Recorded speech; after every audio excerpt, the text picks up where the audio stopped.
अयोध्या। मर्यादा पुरुषोत्तम श्री राम की पावन नगरी अयोध्या को विश्व स्तरीय और पॉलीथीन मुक्त बनाने का सरकारी संकल्प अयोध्या महोत्सव की दहलीज पर आकर दम तोड़ता नजर आ रहा है। महोत्सव की चकाचौंध के पीछे छिपी अव्यवस्थाओं और सुरक्षा मानकों की अनदेखी सीधे तौर पर स्थानीय प्रशासन और उत्तर प्रदेश पर्यटन विभाग की कार्यप्रणाली पर गंभीर सवाल खड़े करती है। दोपहर 3:30 से 4 बजे के बीच जब महोत्सव में सबसे कम भीड़ होती है, भूस्थानिक साक्ष्यों के साथ की गई इस विशेष कवरेज में जो भयावह तस्वीर सामने आई है वो डराने वाली है।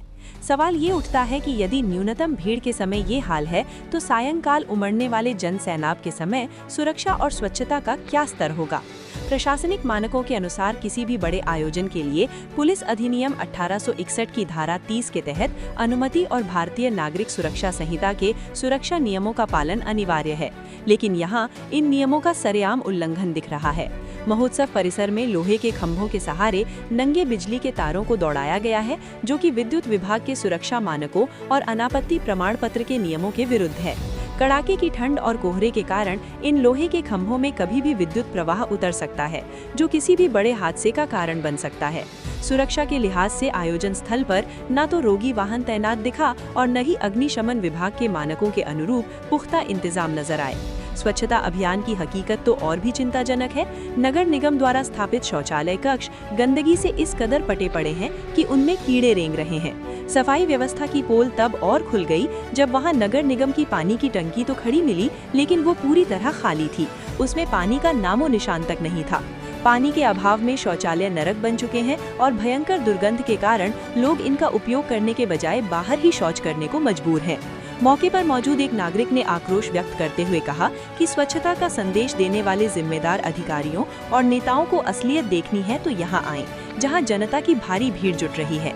यहाँ सफाई सुनिश्चित कर प्रधानमंत्री जी के सपनों को साकार करना चाहिए, न कि सिर्फ कैमरों के सामने चित्र खिंचवाने चाहिए। एक तरफ प्रशासन छोटे दुकानदारों पर प्लास्टिक के विरुद्ध सख्त कार्रवाई और छापेमारी करता है, वहीं महोत्सव परिसर में धड़ल्ले से पन्नी का उपयोग मानकों की धज्जियां उड़ा रहा है। ध्वनि प्रदूषण नियम 2000 के तहत लाउडस्पीकर के उपयोग की जो सीमाएं निर्धारित हैं, उन्हें भी यहां दरकिनार कर दिया गया है। चलचित्र और साक्ष्यों के साथ तैयार ये रिपोर्ट बताती है कि ये महोत्सव सुरक्षा और स्वच्छता के लिहाज से एक बड़े खतरे की तरह खड़ा है। अयोध्या की जनता ये सवाल पूछ रही है कि क्या कोई बड़ा हादसा होने पर आयोजन समिति, पर्यटन विभाग या जिला प्रशासन इसकी जिम्मेदारी लेगा। इन तमाम अव्यवस्थाओं को लेकर अब मुख्यमंत्री और प्रधानमंत्री को पत्र प्रेषित कर उन लापरवाह अधिकारियों की जवाबदेही तय करने की मांग की जाएगी, जिन्होंने पवित्र अयोध्या की छवि के साथ खिलवाड़ किया है। जनहित में सत्य को सामने लाना ही हमारा मुख्य धर्म है। बाथरूम लोग बाहर कर रहे हैं, गंदगी बहुत है उसमें। अच्छा, गंदगी बहुत इसीलिए नहीं गए। ये कहीं भी पानी आपको नहीं